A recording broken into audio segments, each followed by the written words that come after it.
Little league football, he weighed in for me one time. Yeah, so we could play on the same team. So we could play on the same team. I had made the weight weeks before. Like, right. I was already fine, and Keith had to go back.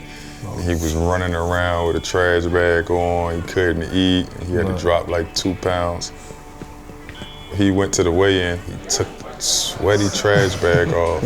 And I had to put the sweaty trash bag on and act like I was just running around and doing all this crazy stuff. And went into the building and act like him, and nobody could tell the difference. Not even a little bit. Not even a little bit.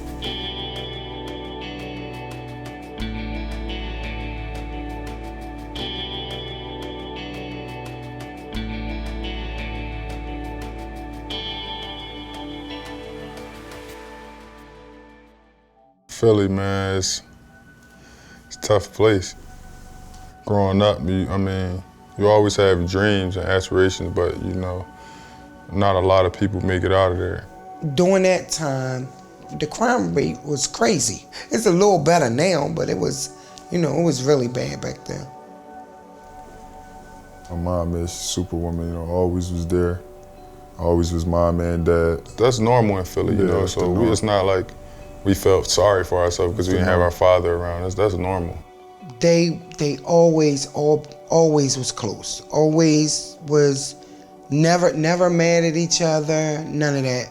I guess twins are different because they kind of look at each other and be like, well, what you think?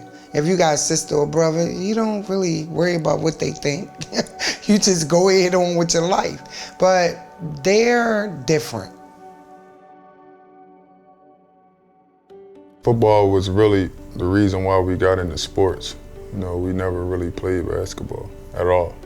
2-on-2s or 3-on-3s, and then, the older guys played, Little League, so we kind of followed after them. My kids wanted to play football. So since they wanted to play football, by me being a single mom, I thought that football would keep them off of the streets. We would play one-on-one football almost every single day. So I would have it, and I would toss it as high as I could and run it, and he's trying to get it, and we're both trying to get it, and I was the quarterback and the receiver. Right. And he would just be the defensive player, and it's like, that's how we played.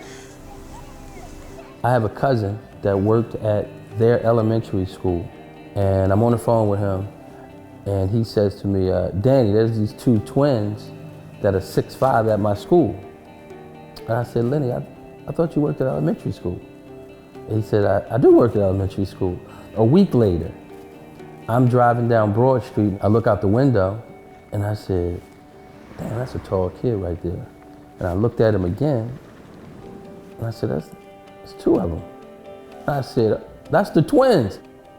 He showed up at my door. First thing he said to my mom was, if you let me, teach them basketball, I can get them into school for free. I said, I guarantee you, if you allow me to work with your sons from this point forward, I will at the very least get them a college scholarship. And I told Markieff and Marcus that day, I said, I'm gonna make you a pro. We were so good at football that we didn't want to switch over because we knew that, it's like starting a whole nother sport, or we knew we wouldn't be good at basketball. Right away.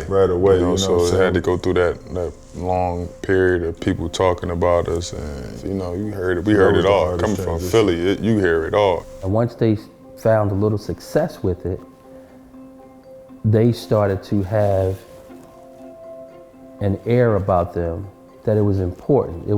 They transferred the competitive spirit on the football field and the aggression to the basketball court.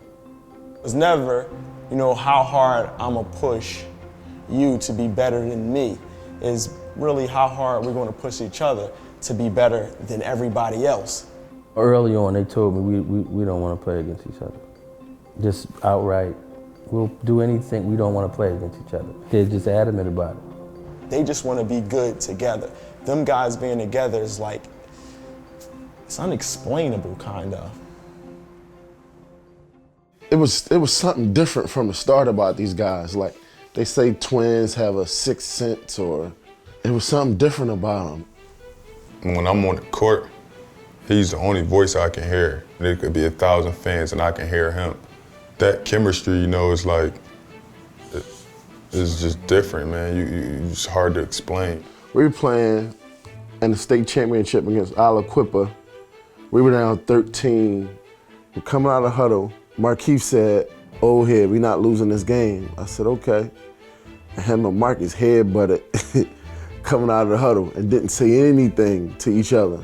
I remember them putting their heads together and the team got hot. The twins were unbelievable. Marcus gets the ball, dribbles it up, and throws a no-look pass to Markieff. And I don't even know if he was open. I think Marcus threw him open and laid the ball up, and that's how we tied the game. And that for me was it. At the high school level, like, okay, these guys got it, man. We ended up coming back and winning the state title 68-66. The greatest game I've ever been a part of. I coached 20 years. That's the most unbelievable game that I've ever been a part of. I knew that Kansas was losing 6 players. They had just won a championship. And also Coach Self at that time had probably 7 or 8 forwards that he sent to the pros. So for me, it was a no-brainer. The first time that I saw them play, I was so impressed by their skill set. I mean, their talent level was off the charts, but their work ethic was, I think my assistant Joe Dooley asked the twins one day, said, "Hey, on a scale of 1 to 10, what would you think that workout was from an effort standpoint?" And they said like 7 and 8, and I think Dooley told them, no, that would be a -2. It didn't even register. Self, like a mean stepfather probably, I would say. You're gonna do what I tell you to do and how I wanted to do it, not how you want to do it every single day. Well, it was fun for me because I'd never been around twins. I know there's a time over Christmas break when we're actually doing a little bit of extra conditioning, and they made it well known that they came to Kansas to play basketball, not to run track.